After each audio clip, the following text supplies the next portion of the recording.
Olá pessoal, como vocês estão? Por aqui tá tudo bem, graças a Deus.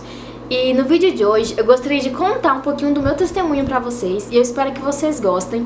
E me perdoem se eu ficar é porque eu sou assim pra contar histórias muito longas. Eu tenho dois irmãos, o William, que tem 22, e a Sarah, que tem 14. Ah, eu tenho um irmão também só por parte de pai, bem mais velho um pouquinho, e que não tem muito contato com a gente porque desde pequena a mãe dele cortou contato com a família. Então a gente não tem muito contato, mas sempre quando a gente se vê a gente se fala, se cumprimenta. Tive uma infância bem tranquila. Minha mãe nos teve muito nova. Quando ela me teve, ela tinha acho que 20 anos. Então ela até interrompeu os estudos dela quando teve meu irmão. E depois que ela me teve, ela voltou para os estudos. Lembro que meu pai trabalhava à noite, a minha mãe ia estudar de manhã com meu irmão. Ficávamos eu e meu pai, eu lembro que a gente dormia bastante de manhã. Ele ia lavar a louça, eu ia atrás, ele ia cozinhar, eu ia atrás. Ele me paparicava muito, eu era o docinho de coco dele, me chamava de docinho de coco, morango do Nordeste. Que apelido, hein, pai? Morango do Nordeste. Eu lembro que nessa época eu era tão assim com meu pai que eu até queria casar com ele. Meu pai era meu herói. Nessa fase, eu descobri que meu pai ele era usuário de drogas. Só que eu me lembro que mesmo assim, mesmo descobrindo que ele era usuário de drogas, eu não deixei de ter aquela admiração que eu tinha por ele. Não deixei de ter aquele amor. Claro que eu fiquei tipo assim, nossa, por que meu pai faz isso? Será que o pai das outras meninas fazem isso? O caráter do meu pai, ele estava formado na minha cabeça. Eu sabia que o meu pai era amoroso, eu sabia que ele era o meu pai e que eu devia respeitá-lo. Então essa formação de amor, de carinho pelo meu pai tinha sido formada. Eu fiz 7 anos, meu pai ele foi preso assim que a minha irmã mais nova nasceu, a Sarah. E foi um baque pra mim. E eu não entendia por que a minha mãe tava tão bem nessa situação. Por dentro eu tava mal, por dentro eu tava envergonhada, por dentro eu tava muito mal. Só que eu confiava em Deus. E foi nessa época que a gente aceitou a Jesus Cristo. Eu, a minha mãe e meus 2 irmãos. Eu lembro que ele foi preso injustamente, porque no Brasil não é crime você ser usuário de drogas, é crime só você vender. Tinha tido um assassinato na cidade e ele tava lá no local tomando banho de rio e confundiram ele com um assassino, sei que deu uma confusão. Só que na verdade ele era inocente e foi comprovado isso. Só que pra ele sair da prisão tivemos que vender a nossa casa. Aí a gente vendeu a nossa casa e comprou uma bem inferior com a metade do preço, com a outra metade pagou o advogado. Depois disso, meu pai foi pra Goiânia tentar a vida lá, porque além dele ter sido preso injustamente, ele perdeu o emprego. Quando meu pai voltou de Goiânia, ele conseguiu emprego em outro frigorífico. Nossa vida melhorou, ele aceitou Jesus Cristo, a gente ia pra igreja. A nossa igreja era muito longe da nossa casa. Eu ainda moro no último setor da cidade e a nossa igreja era no centro. E a gente ia, todo mundo de bicicleta, os 5. Desviou de novo, começou a vender droga e armaram uma cilada pra ele. Um cara ligou e falou: ei, me conta em tal lugar que eu quero comprar tanto de droga. E ele foi. Quando ele chegou lá, ele foi preso. Era uma cilada. E ele foi preso, armaram pra ele foi preso. Só que dessa vez, como ele não era inocente, ele demorou muito pra sair. E eu lembro que todo domingo a gente ia visitar ele na prisão. Todo domingo a gente não marcava nada, era o dia da gente visitar ele. E era muito humilhante uma visita em um presídio. É muito humilhante. Você ter que tirar a roupa e tal. Só que eu gostava de estar ali dentro e ouvir a história dos presos. Eu ouvia a história de cada um. Eu via que eu aprendi a amar as pessoas assim como Jesus Cristo amava, sabe? E foi nessa época que eu comecei a ter dó de algumas pessoas que se envolviam com o crime. Foi nessa época que eu comecei a ver que, poxa, aquela pessoa, ela roubou isso, só que ela tem família. Ela fez isso e aquilo, só que ela tem família. E ela tem uma família que se importa com ela. E eu comecei a ver as coisas por outro lado. Eu comecei a entender por que Jesus Cristo, ele amava as pessoas, mesmo elas tendo tanto defeito. Depois meu pai saiu e começou a trabalhar de novo. Não sei se foi uma cerâmica. Acho que foi uma cerâmica que ele trabalhou. E a minha mãe sempre falava pra gente que todas as mulheres da família dela tinham filhos com vários homens. E ela falou que não, que ela iria casar pra ter filhos com um homem só. Que ela iria casar pra ser mulher de um homem só. Não importasse o que meu pai fazia, ela se casou com ele um dia e ele ia permanecer casada. Porque ela deu a palavra dela que ela ia permanecer casada. E mesmo meu pai sendo esse homem ruim perante a sociedade, ele nunca deixou nos faltar nada. Ele nunca nos maltratou. E ele até mexia com esses tráficos, essas coisas deles, fora da nossa casa. Na nossa casa não entrava nada disso. Quando eu tinha, acho que 14 anos, a minha casa foi invadida pela Polícia Federal e pela COI. Sim. Eu lembro que eu tava tomando banho, era 6 e pouco da manhã, e eu escutei gritos e meu pai correndo. E a polícia entrou batendo no meu pai. e colocou todo mundo pra fora de casa, achando que a nossa casa era uma boca de fumo. Começou também a bater no meu irmão, só que minha mãe foi lá, pegou a identidade dele, falou que ele era menor de idade e tal, colocou meu irmão pra fora. E eu escutava as pancadas do meu pai, eu vi o meu pai sendo espancado por policiais. Não acharam nada na nossa casa, não acharam droga, nada. E meu pai não foi preso. E eu sei que você pode estar aí xingando meu pai, tipo, nossa, seu pai era traficante e tal. Ele era. Só que pra mim ele continuava sendo meu pai. E eu não deixei de amar ele por isso. Eu sei de histórias que meu pai chegava lá em casa, às vezes a pé, porque a bicicleta dele ele deixou no meio do caminho, porque ele foi perseguido a tiroteio por policiais. Não policiais que queriam livrar a cidade do crime, policiais que queriam propina pra ele continuar vendendo droga. E ele falou que não, que ele podia até continuar vendendo droga, mas ele não ia ajudar criminosos que se diziam pessoas de bem. Se o policial queria ser criminoso, que ele viesse pro mundo do crime, que não fingisse que ajudasse pessoas. E por muitas vezes ele correu o risco de morrer e não largava essa vida. E era muito difícil pra gente. Era muito difícil eu ver meu pai saindo, sabendo que ele ia fazer uma coisa errada e correndo o risco dele não voltar pra casa. E em uma dessas noites ele não voltou. Foi em um sábado, eu lembro que eu tava me arrumando pra ir pra igreja. Eu passei pela área, tava lá sentado e eu falei, tchau pai, tô indo pra igreja. Ele tá indo sozinha? Eu falei, não, tô indo com o William, meu irmão. E nesse momento eu senti uma vontade muito grande de abraçar o meu pai, só que eu não abracei. Eu peguei e fui pra igreja.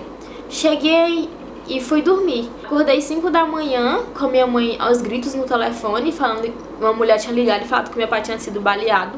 E ela correu de madrugada, ajudou ela, levou ela para o local e realmente meu pai tinha sido morto lá no local. Eu lembro que minha mãe orava muito, muito para meu pai ressuscitar no dia que ele morreu. Ela pedia, gente, vamos orar, ele tem que ressuscitar, não foi a hora, ele não estava nos caminhos do Senhor.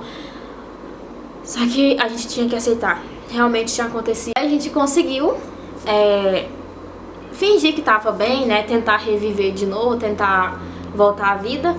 E minha mãe trabalhava, eu tava já no primeiro ano, meu irmão também. 5 meses depois, no dia 5 de novembro, eu tava na igreja de novo com meu irmão. E meu irmão recebeu a ligação de que minha mãe tinha desmaiado e tal. E a gente foi pra casa. Só que na verdade minha mãe já tava morta no hospital. E eu arrumei as coisas dela, achando que ela ia ser internada, não sabia o que ela tinha. E fui. Quando eu cheguei no hospital, eu fui com a pastora e recebi a notícia que minha mãe tava morta. Tava lavando roupa e ela levou um choque e veio a óbito. E eu lembro que na hora, assim, eu não acreditei. É como se não tivesse acontecendo isso, porque pra mim não fazia lógica eu ter perdido meu pai 5 meses depois perder a minha mãe. Não tinha lógica nenhuma. Eu falei, Deus, como assim? Como que a gente vai ficar sem o nosso pai, sem a nossa mãe? E a igreja também não... Pra minha igreja também não tinha caído a ficha. E a minha igreja toda se reuniu pra orar pra ela ressuscitar. Eu não acredito em pessoas que voltam à vida. Me desculpa, mas eu acredito. Orou. E viraram a noite orando até que a gente viu que realmente era a vontade de Deus. Apesar de eu estar sofrendo muito, eu estava em paz, porque eu sabia que minha mãe ela tinha sofrido muito aqui na terra. Ela sofria muito ainda com a morte do meu pai. Todo dia ela chorava muito no banheiro, eu escutava o choro dela. Ela achava que a gente não via. De manhã ela estava sorrindo, estava feliz, só que ela realmente estava sofrendo muito. A caminhada dela com Deus tinha acabado, era a hora dela descansar em Deus, e foi isso que me fez seguir em frente. E direto das pessoas, nossa, você é muito forte, como você consegue? Eu lembro que na segunda ou na terça, foi no sábado, na segunda ou terça eu já voltei pra escola, eu já tava apresentando no seminário de química, e a professora, mano, tá tudo bem, você vai conseguir apresentar? Não, tá tudo bem, eu consigo. Porque se eu não voltasse a estudar, ninguém ia estudar no meu lugar. Se eu não voltasse a viver, ninguém ia viver no meu lugar. E eu tive que entender que a gente não vem pra viver na terra pra sempre. A gente vem sabendo que vai voltar. Aqui na terra é só um momento, aqui é passageiro. A gente tá só ensaiando pra que a gente vai viver no céu. O problema pra mim não é como você morre, quando você morre. O problema que eu realmente tenho é onde a gente vai passar a nossa eternidade. E eu sofri muito nessa época, foi mais pela questão dos meus irmãos. Eu lembro que eu chorava e pedia pra Deus, Senhor, me dê um som de mãe, me ensina a ser mãe. Eu sei que eu não sou mãe deles, mas eles vão precisar de mim, eles vão precisar muito de mim, me ensina a ser isso. A minha irmã tinha só 9 anos na época, minha irmã não derramou uma lágrima durante o velório. Eu também só via ela chorar escondido, e ela precisou muito de mim. E eu só tinha 16 anos, meu pai morreu em junho, em setembro eu fiz 16 e minha mãe morreu em novembro. Porque uma época eu chorava muito. Escondida, é claro, ninguém me via chorar. A única pessoa que sabia que eu chorava muito era a Karina. Eu chegava na escola com o olho inchado. E ela, você tá inchada? Não, porque eu tava chorando. Ela sabia que eu chorava, só que as outras pessoas não. Todo mundo, nossa, você é muito forte. A única coisa que afetou na minha vida, assim, que as pessoas puderam notar, era a questão do sorriso. Eu não sorria, era uma pessoa que eu não sorria. A pastora perguntava, ai, você não sorri, não sei o quê. A minha patroa do meu atual emprego também perguntava, quando eu comecei a trabalhar lá. E o sorriso? Cadê o sorriso? Eu era uma pessoa que eu não sorria. Demorou um tempo pra eu voltar a sorrir, pra eu voltar a ter esperança nas coisas. É o Espírito Santo que tá me dando forças, é Deus que tá me dando força, porque sem Ele eu não conseguiria. Sem Ele eu não estaria aqui falando isso pra vocês. Sem Ele eu não estaria aqui de jeito nenhum. E uma coisa que eu nunca deixei as pessoas falarem era, nossa, tadinha de você. Não, tadinha não.